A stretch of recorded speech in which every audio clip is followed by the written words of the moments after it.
Naitwa Father Lucas Juma Andemu, padri msimamizi wa parokia ya Mtakatifu Yohane Paulo wa Pili Mskoma, na hapa tulipo ni kituo kimojawapo ya parokia yetu.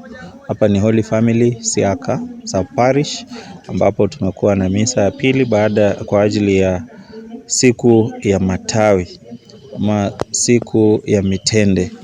Jumapili hii ambayo almaarufu ni Passion Sunday ama Palm Sunday, inaitwa hivyo kwa sababu ya sehemu mbili za liturgy ambazo tunasherehekea. Sehemu ya kwanza ambayo tunakumbuka jinsi Yesu aliingia Yerusalemu, watu wakiwa wamebeba matawi wakimshangilia na kuimba hosana kwake yeye mfalme. Hiyo sehemu Wakristo wote ulimwenguni tunabeba matawi kwa kumbukumbu ya jinsi Yesu aliingia Yerusalemu, na hiyo ndio sababu inaitwa Palm Sunday, kwa sababu ya hizo palms, matawi. Alafu Passion Sunday ni kwa sababu tuna ukumbusho wa mateso ya Bwana yetu Yesu Kristo ambayo tumeweza kusomea wakati wa Injili na kuyaimba. Hii ni ukumbusho wa yale Kristo alipitia wakati aliposhtakiwa baada ya kusalitiwa na hadi alipouawa akazikwa.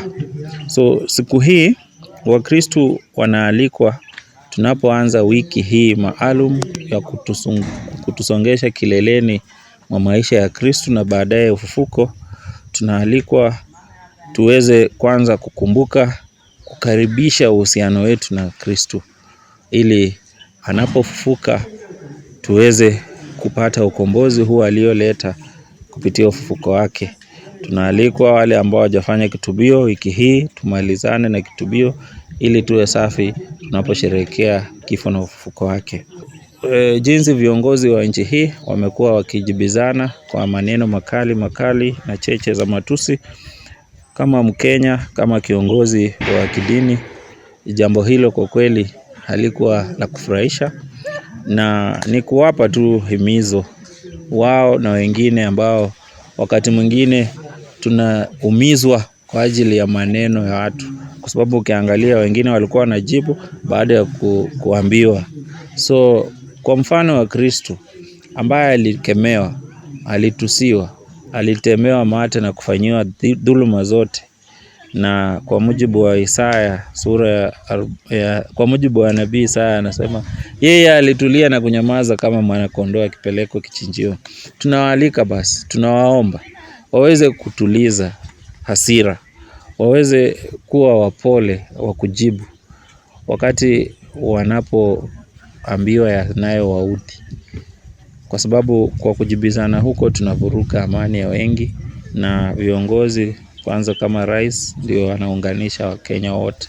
So tunamuombea Mungu Mwenyezi ampe hekima na pia amtulize kwa yale mengi ambayo yanaonekana kuwa yanamvurugia amani yake. Na viongozi wengine wanaotafuta uongozi, tutafute uongozi kwa njia ya amani, tutoe sera zetu, tuwahimize wananchi, nao watachagua kulingana na yale wanajua. Na kwa Wakristo wote wa parokia yetu na kwingineko, tunawatakia kipindi chema cha kusherehekea kifo na ufufuko wa Kristo. Tunawaombea Mungu Mwenyezi akapate kuwajalia nia za mioyo yao na wakaweze kupata utulivu. Kwa majina ninaitwa Katekista Bernard Buteyo. Nina furaha sana kwa siku kuu takatifu ya Dominika leo ya Matawi, ambao tunasherehekea. Tumeanza mwanzo wa wiki takatifu ambao kwa njia nyingine tumefikia ukamilifu wa mfungo wa Kwaresima kutoka Jumatano ya Majivu.